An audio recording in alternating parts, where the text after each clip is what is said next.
मैं आपके सामने बहुजन समाज यानी अम्बेडकर वादियों के लिए एक बहुत ही बड़ी खबर लेकर आया हूं।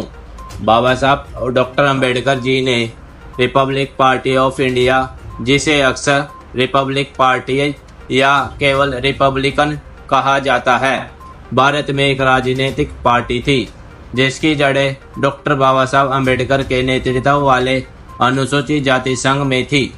पार्टी की स्थापना डॉक्टर बाबा साहब अम्बेडकर ने 1956 में की थी, जो रिपब्लिकन पार्टी ऑफ इंडिया के लिए एक प्रवेश यानी उनके नाम से जाना जाता था।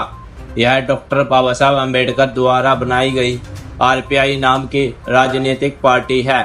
भारतीय संविधान के जनक डॉक्टर बाबा साहब अम्बेडकर इस पार्टी के कई सदस्य हैं जिन्होंने आरपीआई के साथ काम किया है, लेकिन बाद में उन्होंने केवल आरपीआई के नाम से अपने पार्टी बना ली और जो डॉक्टर बाबा साहब अम्बेडकर की वास्तविक आरपीआई पार्टी नहीं है, लेकिन कुछ अन्य पार्टी अभी भी आरपीआई होने का दावा करती है।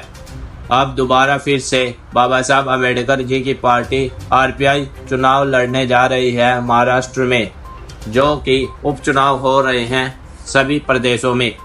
बाबा साहब अम्बेडकर जी के पड़पोते राजरत्न अम्बेडकर ने लाइव आकर दी ये बहुत ही बड़ी सूचना।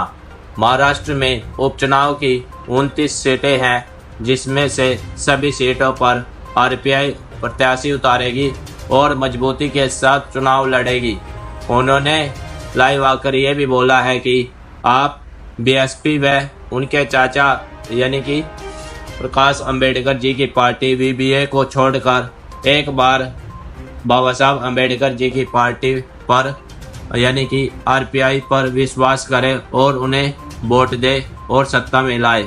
आप भी सुने पूरी वीडियो जो लाइव आकर राजरत्न अम्बेडकर ने बहुजन समाज यानी अम्बेडकर वादियों के लिए बोली। इसलिए ये वोट्स जा रहे हैं और इसलिए मैं आज फिर से हमारे समाज के वोट्स हमारे ही पार्टी में आए, ना इस इंडी ना एमवीए के लिए जाए और हमारे वोट्स का रिप्रेजेंटेशन में तब्दील हो।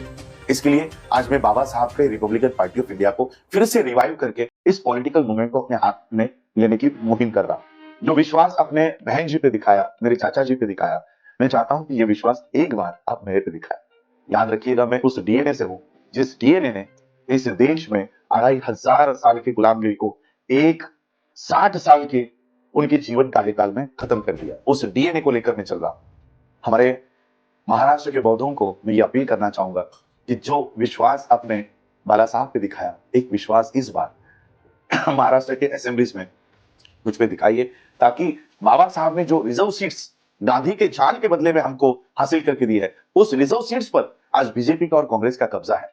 क्या इनको नैतिक अधिकार है? अरे गांधी जी के जान के बदले में, प्राण के बदले में आपने हमको ये सीट्स दी है, वो सीट्स भी आप हमसे चुरा रहे हो। बीजेपी संविधान हटाना चाहती है और उसी संविधान की सीट्स आप हमसे चुरा रहे हो। और इसलिए इन सीटों पर मैं अपने उम्मीदवार, बौद्धों के उम्मीदवार, अम्बेडकरिज्म के उम्मीदवार, जो बाबा साहब को मानते हैं, ऐसे उम्मीदवारों को खड़ा करके इनको महाराष्ट्र के असेंबलीज में भेजने की मुहिम खड़ा कर रहा हूं। सारे 29 के 29 सीट्स में लड़ने वाला हूं और इसलिए सारे बौद्धों को मैं ये अपील करना चाहता हूं, एक भी वोट जाति के नाम पर, धर्म के नाम पर, खून के नाम पर हमें अब बांटने नहीं है। जो विश्वास ऑलरेडी जिन्होंने गवा दिया है, फिर से वो अगर विश्वास हासिल करके हमारे वोट खत्म करना चाहते हैं, तो इसको हमको कहीं ना कहीं रोकना होगा। आपका एक एक वोट आपके प्रतिनिधि को चुनने के लिए डालना चाहिए, ना कि किसी और को जितवाने के लिए। बाबा साहब ने वोट का अधिकार आप खुद को राजा बनने के लिए दिया है, किसी और को राजा बनाने के लिए नहीं। इस वोट का अधिकार का इस्तेमाल ठीक से कीजिएगा। इतना ही कहना चाहता हूं, बस इतना ही अपील करता हूं। जय भीम, नमो बुद्धाय, जय भारत, जय श्री राम।